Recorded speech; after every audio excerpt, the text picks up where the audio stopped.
Hello, everybody, and thank you for tuning in to the Liberty Report. With us today is Chris Rossini, our co-host. Chris, welcome to the program. It's great to be with you again, Dr. Paul. Very good. Today, we're going to talk about money and economy, which we try to do quite frequently on Fridays. But you know, just a couple days ago, we had a little get-together to sort of commiserate over the 50-year anniversary of the dissolution of the dissolving of the Bretton Woods Agreement. The Bretton Woods Agreement occurred way back in 1971 and had an influence on my interest in the monetary issue because there were many who predicted that would happen, and it did. And but it's been 50 years since then, and we want to talk a little bit about that and where we stand today and what is the next step, because we've tinkered with the money supply from the very, very beginning in the monetary issue. We've gone from pure gold standards to pure paper standards, and it looks like we're in flux right now. And a lot of pain and suffering happens when they start messing with the money, because when they inflate a currency, somebody suffers. Some people benefit, but many people suffer. So we've had 50 years of total fiat money, and a lot of mischief has gone on with that. And I would say one of the greatest danger has been the wealth transfer. It has transferred in many ways to the very wealthy class. I see that that they usually don't pay taxes, and it's the upper middle class that's paying most of the taxes. So that has continued, and there's social discord right now, which has been compounded by the lockdown over the coronavirus, and the people are unhappy. And now we've had an obvious setback in the appearance of our foreign policy, which is important monetarily, because when an empire is very young and great and powerful, it conveys a bit of trust into the currency. We've had the reserve currencies since World War II, and we have benefited tremendously. And I think what we're seeing now, especially with the current president and all that's going on and what's going on with COVID, that appearance of our strength in the strength of our empire has been really challenged. So I think that a lot of things have happened over this period of time. But Chris, what I want to talk a little bit about today, and I know you'll have some comments on that, is, things are bad. We've talked about it. A lot of people have talked about how long is this going to last, and how just how bad is it, and what will happen, and what can the people do. And my first answer to that is there's no magic switch. You can't just turn it on and turn it off and everything is settled. But we still have to analyze how we got here, why we are here, what is the moral imperative here, what is the constitutional imperative, and what is the financial imperative, where people are using the monetary system to transfer wealth even further, rewarding some at the expense of others. So Chris, how have you looked at this problem? Yes, as far as the history goes, it may be hard for modern Americans to believe this, but Americans used to have financial control over the government. Americans were able to keep the government on a short leash financially. They couldn't just do whatever they want like they do today. And that was because the dollar, the paper dollars, used to be convertible into gold. Your dollar was a representation of gold. So Americans could and did go to the Treasury, and they would cash in their dollars for actual gold. Well, in 1933, FDR got rid of that. And Americans could no longer do that because obviously they wanted to counterfeit money. But at that time, foreigners could still do that. They could still, from all around the world, cash in their dollars for gold. So they were under the impression that the dollars they held were equivalent to gold. Well, by the time 1971 came around, the U.S. counterfeited so much on wars and welfare and great societies and rebuilding the world that other countries were saying, you know what, let's cash in these paper dollars. They're counterfeiting so much of it. And they were cashing in so much that the U.S. was running low on gold. The gold was just flying out of the country. So Nixon had to decide, do we let everybody take the gold or do we keep it? and Nixon decided to keep the gold, and he stiffed the rest of the world. They were stuck with the paper. So, and ever since, we've been on just a paper standard where they could just print and print and print, and now they're printing trillions at a time, and this is going to end very badly, until we need major reforms. And I want to add a little bit to that, Chris, and talk a little bit about the history.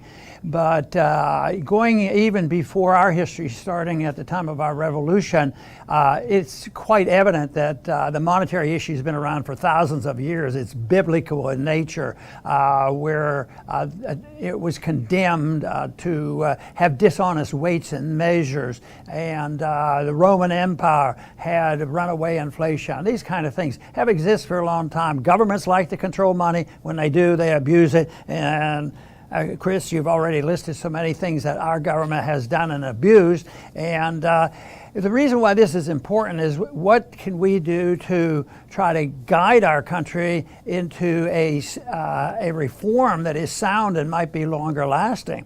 Well, the first example of us getting into trouble happened before the country was really established. In 1775, they passed an act, the Continental Congress passed an act which legalized the continental dollar, which was pure fiat.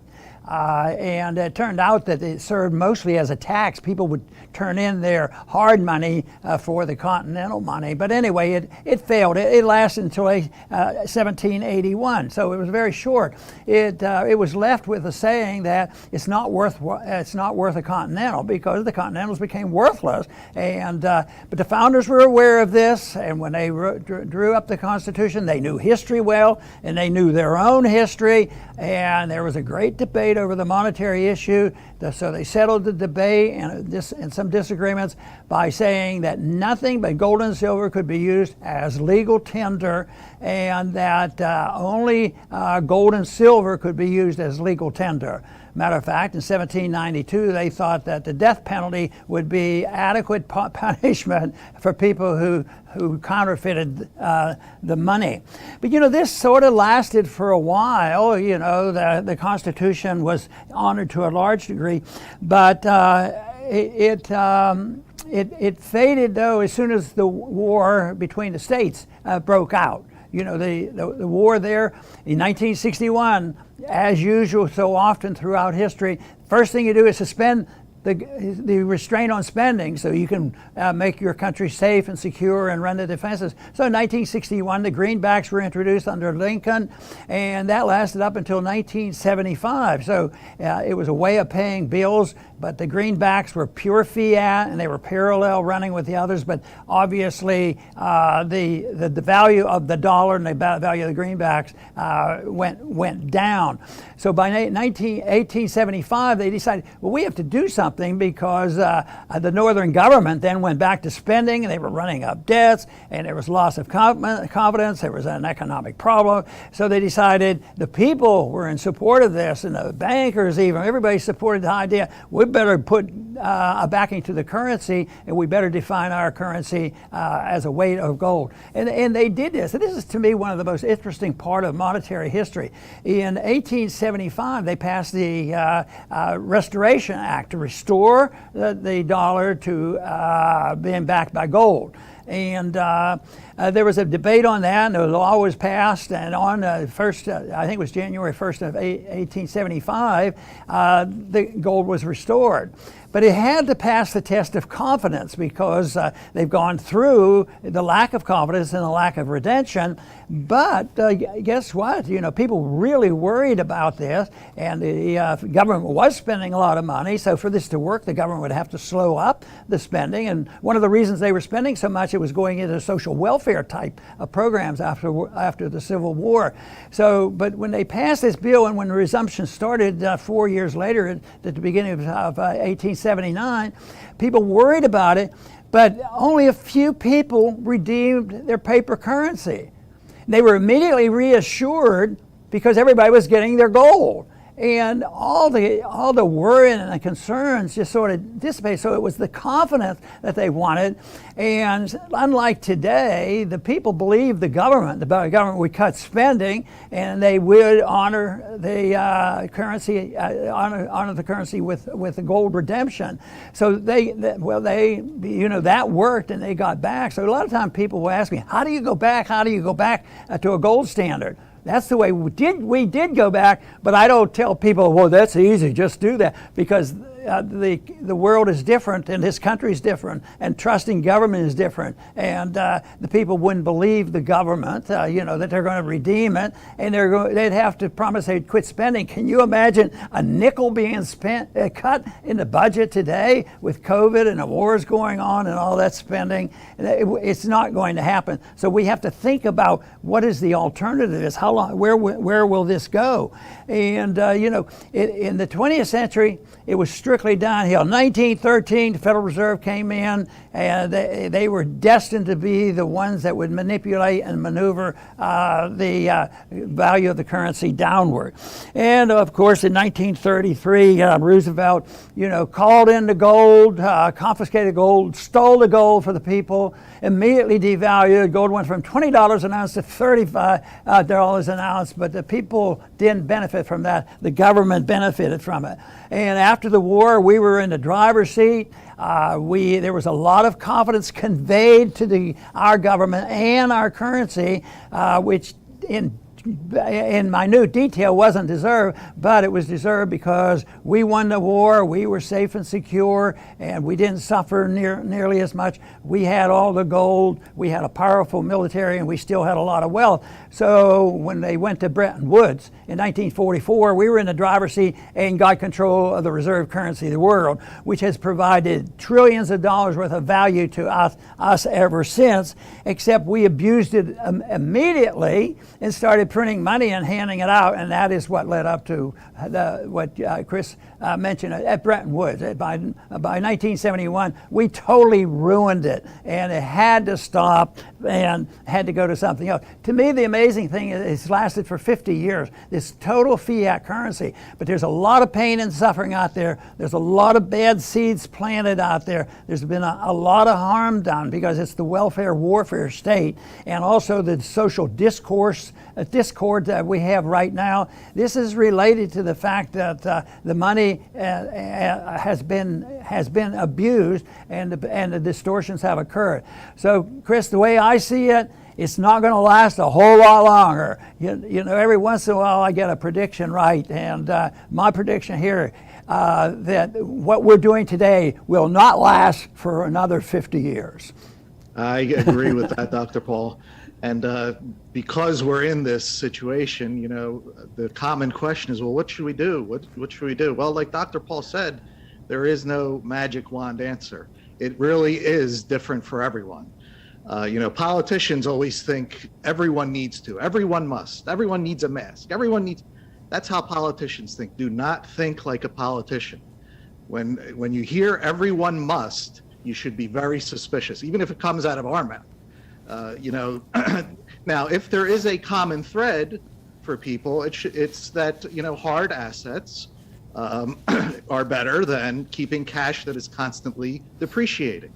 Now, what those hard assets happen to be, there's precious metals. We see today huge financial institutions are going out, they're buying houses, they're buying entire neighborhoods, they're paying well over asking price, and there's people that are afraid that they're going to own everything.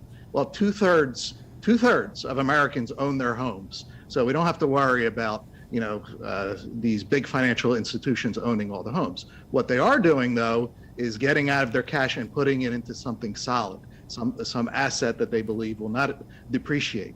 I had grandparents that suffered under communism, and they told me stories, all the creative ways, when the money went bad, of how they were able to protect themselves. They talked to other people. There's lots of ways to be creative, but it's up to each individual. There's no everyone must. That's how politicians think, and we implore you not to do that. Very good.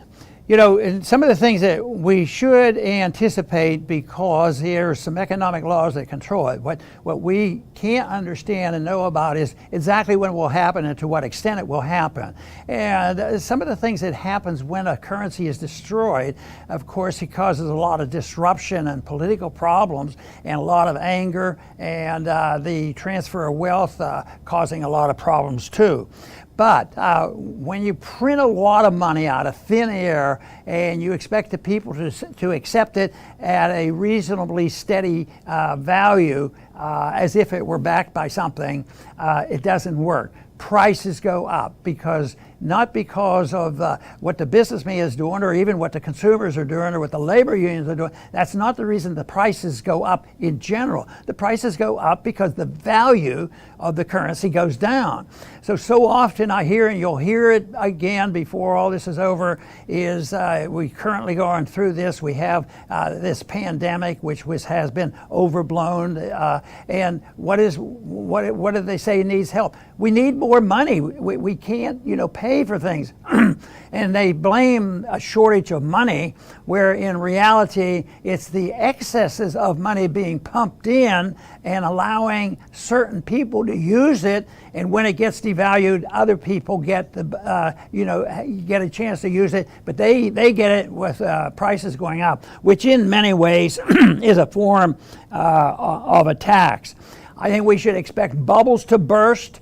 There is no way that this stock market is going to keep going up at the rate it's going.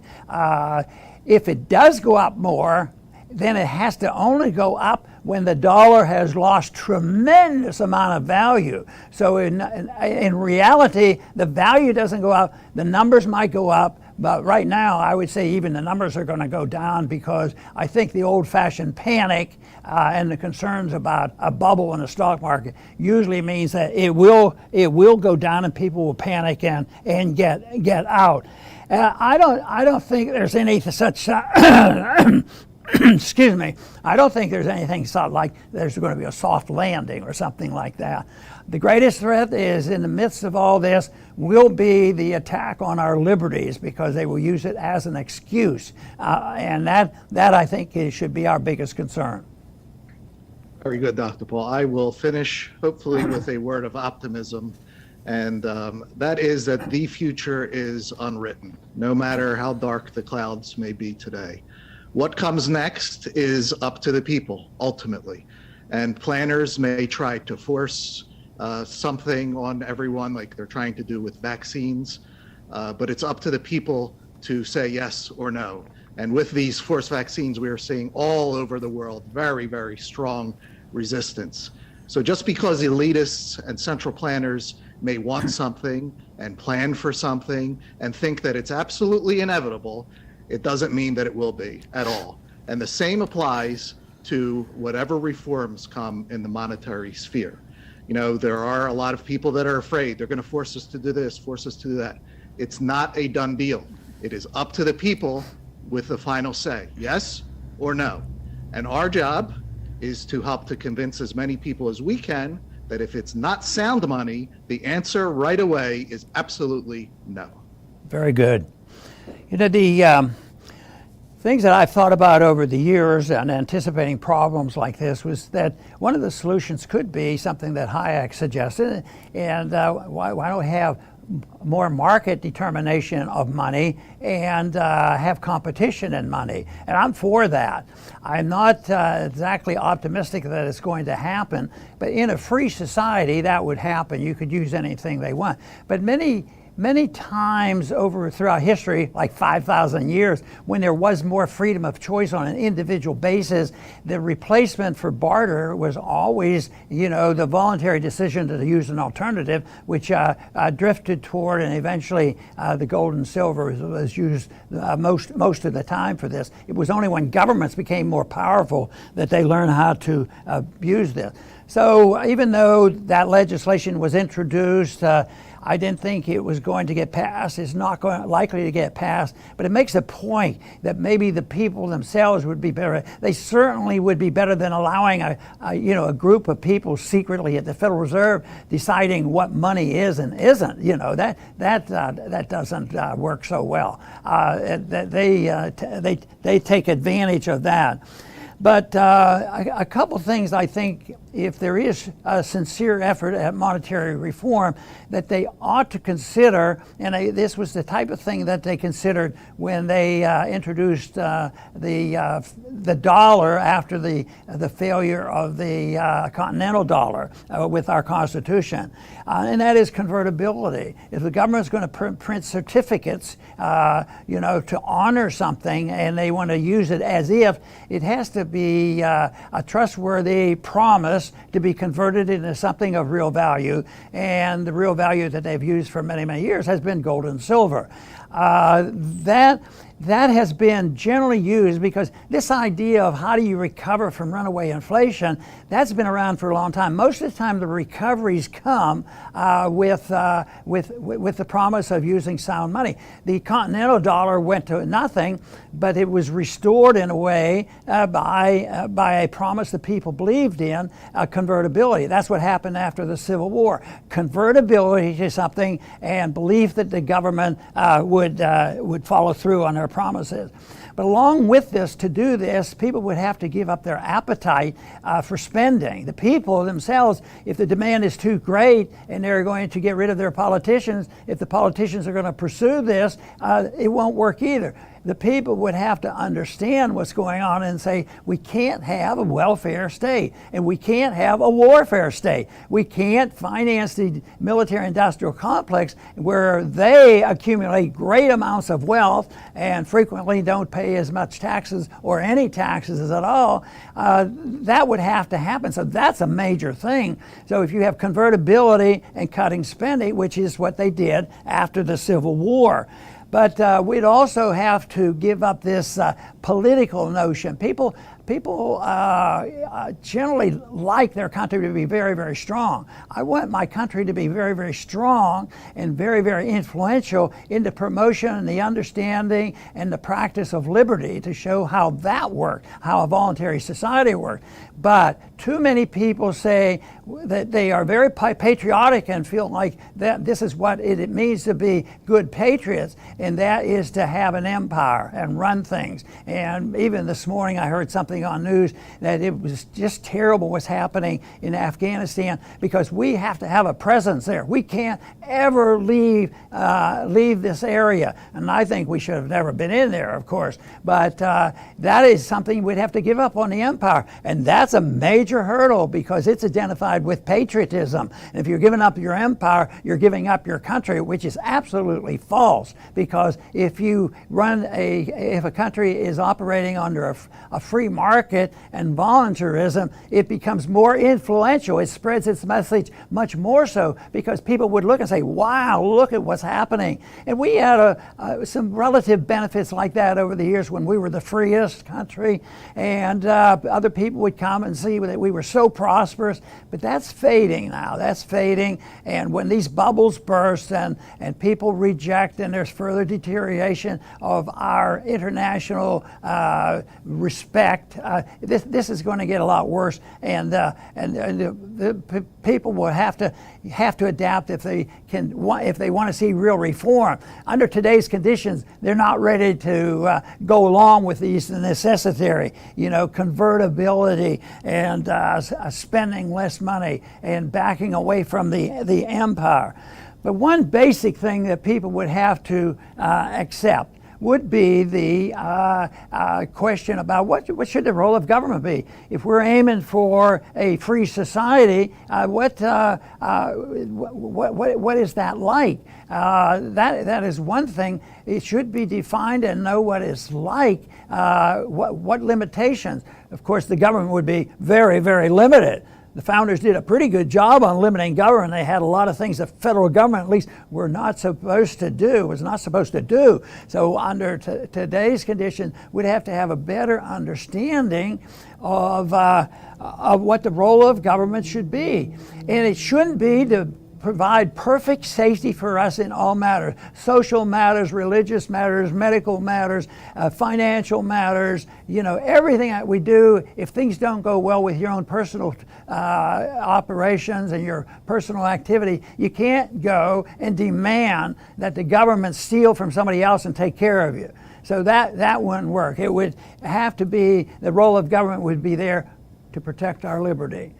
Believing and being convinced that if we have that liberty, of course, we'll all be much better off, and it provides for more peace and prosperity. To me, it's that free society that will bring people together who have different opinions. Because you have to give up, under these conditions, you have to give up the whole principle of of violence. People can't be violent and taking and stealing, and certainly they can't allow the government to steal. And that's what inflation is all about, and that's what appropriations are all about in the welfare state. That's what running the empire and policing the world is all about. That would have to be given up. That's a major undertaking. And somebody say, well, you don't even believe it's going to happen next year or next month. Why do you talk about it? And I talk about it because it's a good goal to have, because at least you will set a goal and go in a certain direction. And the other goals are allowing the people who are setting the goal now, the cultural Marxists, and the people who believe that the government is going to take care of us and make us safe and secure and a safety net for everybody under any condition. Well, guess what? If it worked, it'd be a tougher job, not supporting it. But it doesn't work. That's the whole thing. It doesn't work. So these wonderful principles of liberty work, and the evidence is there that the freer a country, the more prosperous the country is. And I think those are very good goals. And I want to thank all the viewers today for tuning in to the Liberty Report. Please come back soon.